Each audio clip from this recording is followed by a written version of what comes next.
Bismillahirrahmanirrahim. Assalamualaikum warahmatullahi wabarakatuh. Perkenalkan, saya Agus Jamaldi, dosen tetap pada program studi S1 Teknik Mesin, jurusan Teknik Mesin, Sekolah Tinggi Teknologi Warga Surakarta. Video ini merupakan bagian dari pernyataan diri dosen dalam unjuk kerja Tridharma Perguruan Tinggi atau PDD UKT-PT untuk sertifikasi dosen khususnya dalam bidang pengajaran. Pada kesempatan ini saya akan menjelaskan secara singkat mengenai mata kuliah Termodinamika 1 yang saya ampuh. Mata kuliah ini dirancang untuk memberikan bekal kepada mahasiswa terkait ilmu dasar teknik mesin. Adapun capaian pembelajaran lulusan dari mata kuliah ini yaitu: pertama, aspek sikap, menunjukkan sikap bertanggung jawab atas pekerjaan di bidang keahliannya secara mandiri. Yang kedua, aspek pengetahuan, menguasai konsep ilmu sains, matematika, prinsip rekayasa yang diperlukan untuk analisis dan perancangan sistem mekanika, serta komponen-komponen yang diperlukan dengan mempertimbangkan asas kebaruan dan keberlanjutan. Yang ketiga, aspek keterampilan umum, mampu menerapkan pemikiran logis, kritis, sistematis, dan inovatif dalam konteks pengembangan atau implementasi ilmu, pengetahuan, dan teknologi yang memperhatikan dan menerapkan nilai humaniora yang sesuai dengan bidang keahliannya. Yang keempat, aspek keterampilan khusus, mampu menerapkan konsep matematika, sains, dan prinsip rekayasa untuk menyelesaikan masalah rekayasa yang kompleks pada sistem mekanika dengan mempertimbangkan asas kebaruan dan keberlanjutan. Selanjutnya, untuk CPMK yang akan dicapai pada mata kuliah ini yaitu: yang pertama, mahasiswa mampu menguasai konsep ilmu termodinamika untuk analisis dengan menerapkan pemikiran logis, kritis, sistematis, dan inovatif sesuai dengan bidang keahliannya. Yang kedua, mahasiswa mampu menerapkan konsep ilmu termodinamika untuk menyelesaikan masalah rekayasa yang kompleks dengan penuh tanggung jawab atas pekerjaan di bidang keahliannya. Mata kuliah ini memiliki bobot 2 SKS dan menggunakan pendekatan pembelajaran case method atau studi kasus guna memberikan penjelasan yang lebih real yang terjadi dalam kehidupan sehari-hari yang erat kaitannya dengan materi pembelajaran yang disampaikan. Dengan menerapkan model studi kasus ini, diharapkan pemahaman mahasiswa akan lebih mendalam serta dapat menerapkan pengetahuan teori untuk menyelesaikan persoalan real yang terjadi.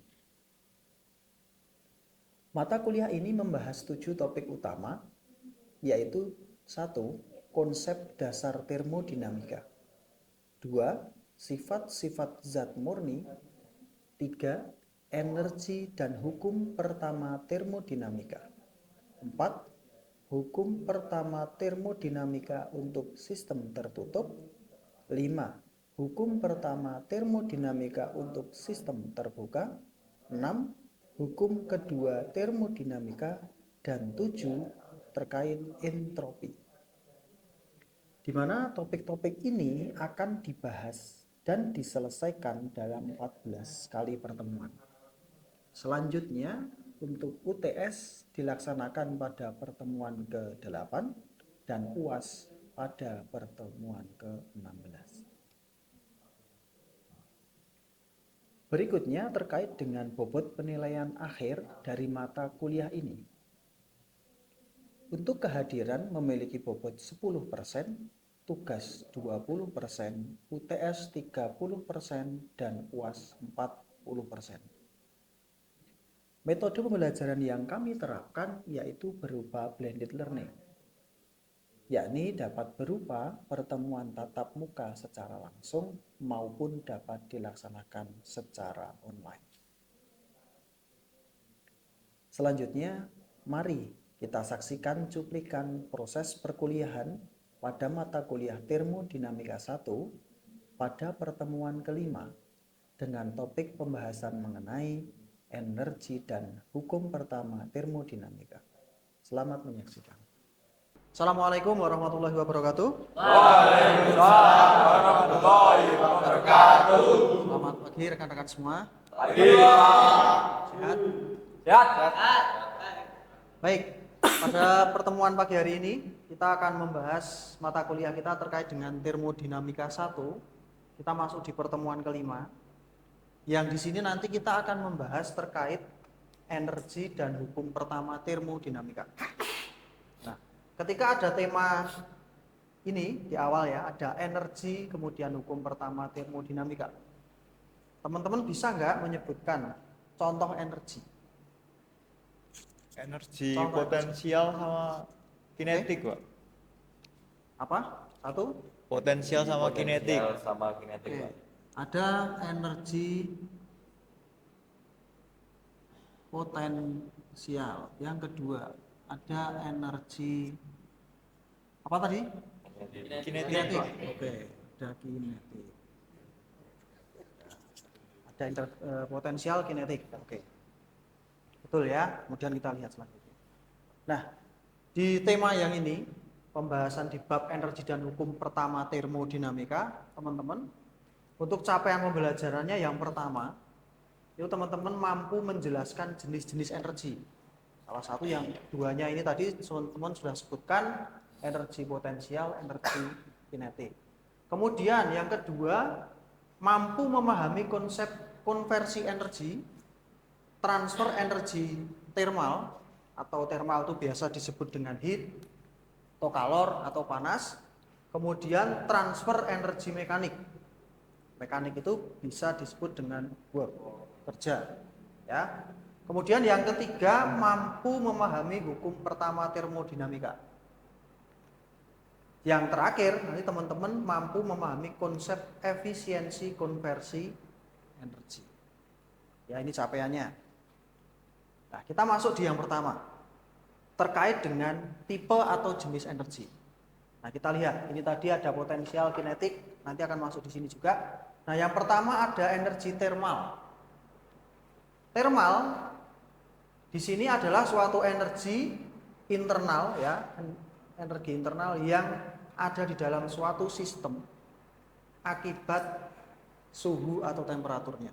Jadi ketika ada thermal energi itu dipengaruhi oleh temperatur. Yang kedua, ada energi mekanik. Mekanik. Kalau ada istilah mekanik berarti di sana pasti ada gerak, ada pergerakan. Nah, energi mekanik di sini merupakan hasil penjumlahan dari energi potensial dan energi kinetik. Mekanik sama dengan EP plus EK. Yang ketiga ada energi listrik. Jelas kalau di energi listrik di sini adalah energi yang terkandung di dalam arus dan tegangan. Yang terakhir ada energi kimia dan nuklir. Nah, kalau kimia pasti di dalamnya bersumber dari unsur kimia. Nah, jadi teman-teman ketika kita belajar termo, ini sebenarnya ada irisan-irisan dari mata kuliah pendukung lainnya. Contoh misalkan di sini ya, ada thermal, kemudian ada kinetik, ada potensial. Ini basic dalam fisika. Ya, ini fisika. Teman-teman ketika fisikanya kuat, otomatis ini mudah. Kemudian listrik. Di fisika juga pernah belajar listrik. Kimia, ada mata kuliah kimia. Nah, teman-teman juga nanti kembali lagi untuk belajar sedikit mereview mata kuliah kimia. Gitu ya. Ini terkait dengan energi. Nah, berikutnya energi ada dalam berbagai bentuk tadi sudah kita sebutkan di awal tadi ya, ada thermal, mekanik, kimia, nuklir dan lain sebagainya. Nah, total energinya teman-teman di sini ada total energi dinotasikan dengan huruf E besar. Kalau kita nyebutkan di sini, saya tuliskan total energi ya. Notasinya adalah huruf E besar. Energi dalam E besar. Kemudian kita lihat total energi sistem pada satuan massa. Sekarang ada bedanya di sini. Persatuan massa dilambangkan dengan huruf E kecil. Persamaannya apa? Di sini. Bahwa energi persatuan massa itu sama dengan energi total per massa. Bisa dipahami? Kemudian yang kedua, energi itu dapat ditransfer ke atau dari. Jadi ada istilah ke, kalau ke itu berarti dari satu tempat ke tempat yang lain. Tapi kalau dari itu berarti dari sana menuju ke kita gitu ya. Dari sistem tertutup. Nah, teman-teman sudah kita bahas terkait dengan sistem. Di termodinamika ada sistem terbuka dan sistem tertutup. Nah, tertutup di sini transfer energinya tadi dapat berubah menjadi panas ataupun kerja. Ketika kita belajar di teknik mesin, ini yang paling mudah adalah mekanisme piston silinder. Jadi teman-teman ketika belajar sistem piston silinder, di sana merupakan sistem tertutup. Hasil dari proses pembakaran di dalamnya bisa menghasilkan kerja. Ya. Yang kedua adalah heat. Bisa? Paham? Kemudian kita akan bahas terkait dengan hukum pertama termodinamika. Nah, hukum pertama termodinamika ini teman-teman dapat dinyatakan dalam penjelasan berikut. Ada suatu sifat sistem yang disebut dengan energi E besar tadi, sedemikian hingga perubahan harganya sama dengan perbedaan antara panas yang diberikan oleh sistem dan kerja yang dilakukan oleh sistem. Jadi E itu adalah perbedaan, E sama dengan panas, Q yang diberikan dan kerja yang dilakukan minus W. Ya. Hukum pertama termodinamika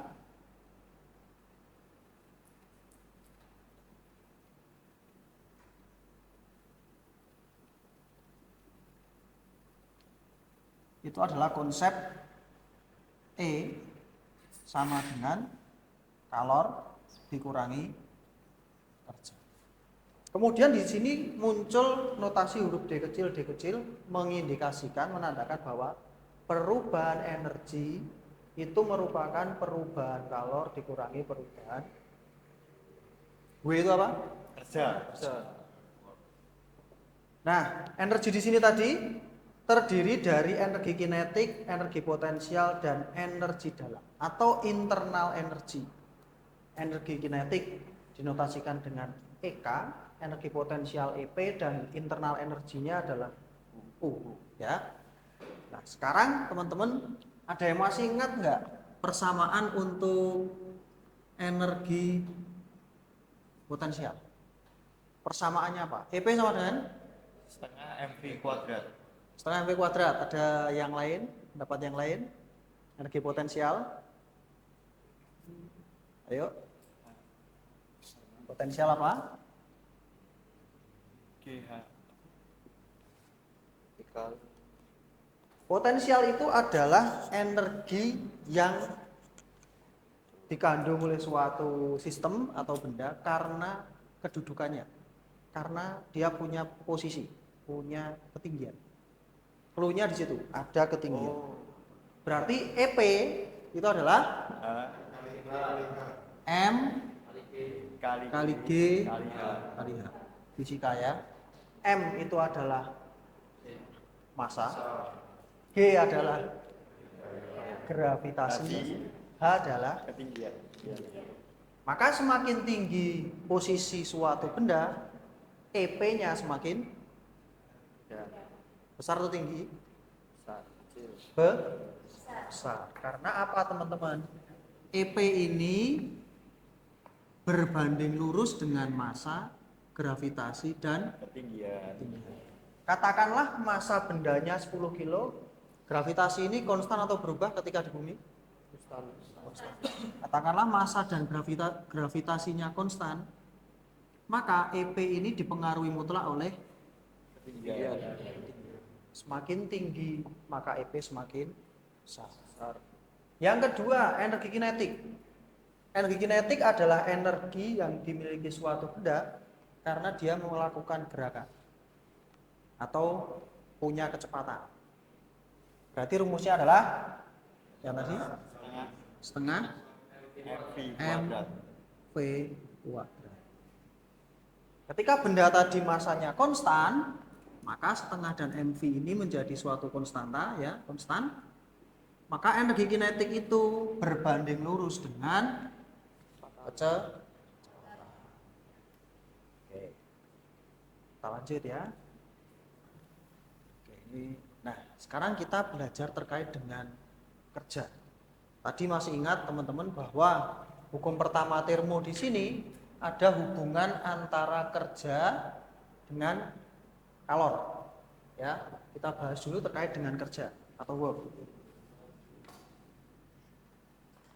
Nah, kerja di sini teman-teman, secara umum kerja itu didefinisikan sebagai perkalian antara gaya dengan jarak.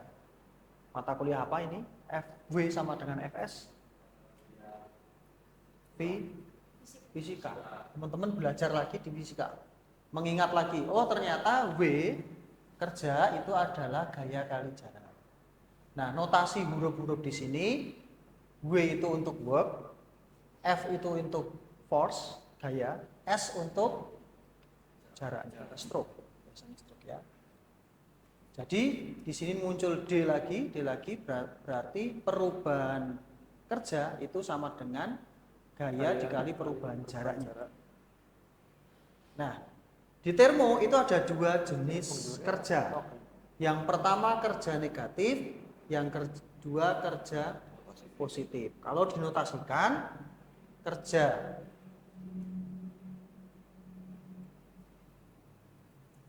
nah, yang pertama itu ada negatif, yang kedua ada positif. Kerja negatif ini adalah sistem itu dikenai kerja. Untuk menghasilkan suatu proses, sistem ini dia perlu diberikan kerja dari luar. Maka dia kerja negatif. Sedangkan yang kedua, kerja positif. Sistem melakukan kerja terhadap sekelilingnya. Jadi sistem ini menghasilkan kerja. Nah, ini adalah saya berikan animasi yang paling sederhana buat teman-teman di bidang teknik mesin ya, yaitu mekanisme sistem piston silinder ya, pembakaran. Nah, ini contoh dari gambar tadi, dari animasi tadi, bahwa sekarang disederhanakan dalam gambar 2D. Kita lihat teman-teman, di sini ada diagram PV, hubungan antara pressure dan volume. Di sini adalah mekanisme pistonnya, dari pergerakan dari kanan ke kiri, gitu ya. Kita lihat di sini.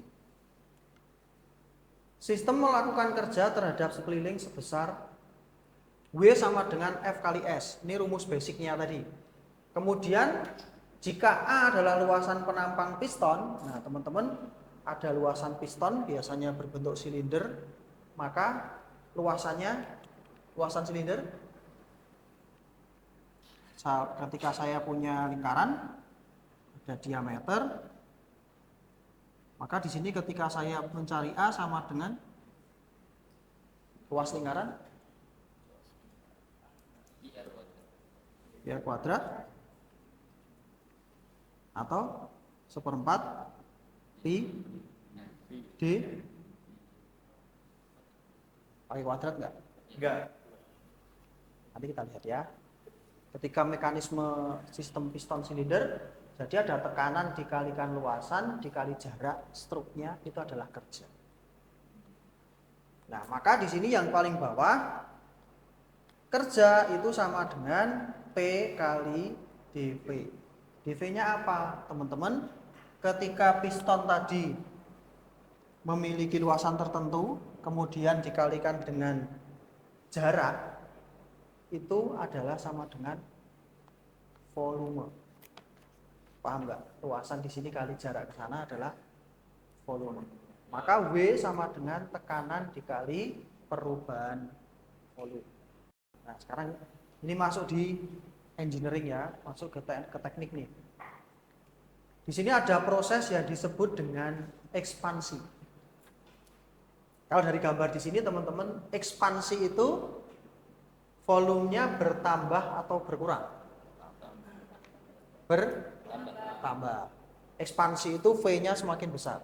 Kalau kompresi, nah, bedanya kita ingat kembali bahwa ada proses kompresi dan proses ekspansi. Proses kompresi ini berarti kalau kita lihat dari tekanan, sama ya, tekanan, kemudian temperatur, volume. Kompresi dulu. Ketika kompresi tekanan naik atau turun? Naik. Temperatur? Naik.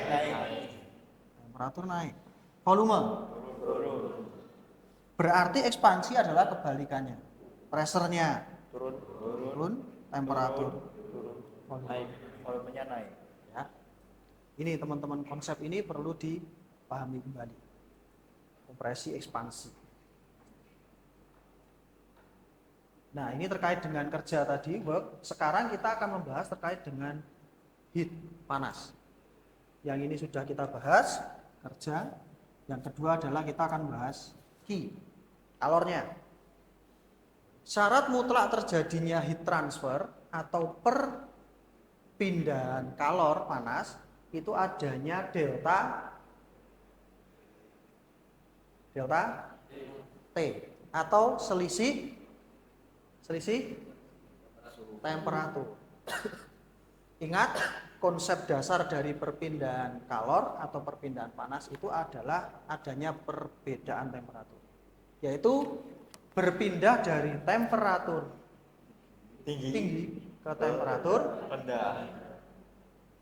Nah, sekarang di termo itu juga ada dua untuk terkait dengan kalor. Kalor itu bisa menerima sistem itu bisa menerima panas ataupun sistem itu bisa kehilangan panas. Kalau suatu sistem mendapat atau menerima panas, maka notasinya adalah Q plus.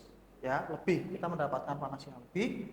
Kemudian kalau sistem itu membuang panas, maka notasinya adalah Q min atau Q negatif. Jadi panasnya itu berkurang. Oke ya, jadi kalor di sini tadi konsep basicnya adalah terjadinya heat transfer itu karena ada delta T. Kemudian terjadi dari TH atau T tinggi ya, T high to T low atau TC boleh.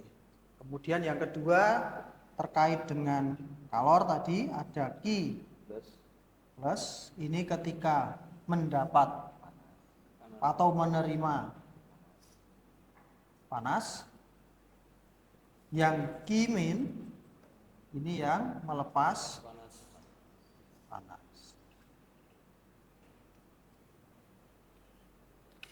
Ya, jadi hari ini kita membahas terkait dengan jenis energi, kemudian hukum pertama termo, dan konsep kerja serta konsep panas. Kira-kira teman-teman sudah bisa memahami semuanya? Sudah. Ada yang mau ditanyakan?